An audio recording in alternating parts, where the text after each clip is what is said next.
chua soi tu nei lufa dan nga ong bol chi te ni na chang vo the li thang chu itung chi mo hey shiana ako tu se tua na kha khang thi sen bua la long ai sak ne la da na sa lo ve lunga na nei lo ve kal san na om ma sin mangai na va tua chu I hai na do ni mo ko la lam chuang pui sa van ma sa cha de kong ani nuo tu na ni ring lo la ma ni ra mu na ni rồi mo na ang thong mei lo tu me bo to ang si do ba kong zo ani e shin vu ya min da ve ro le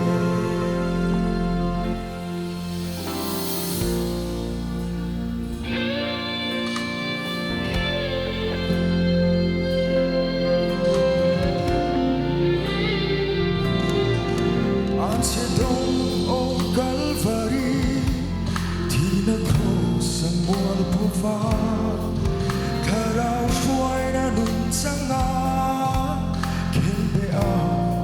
to tetsu ko velka bishan nin na to a disadana nun lovin lada nin na puerto ang akalo cross kong soi Trana Rawh adai se la Rawh lo man bui nun na la ko Rawh so van ma sa cha de kong ani nuo tu na ni ring lo la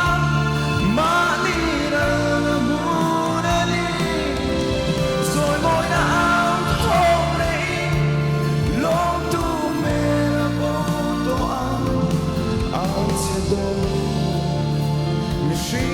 ba kong zo an ye shin vu ya min da ye ve ro le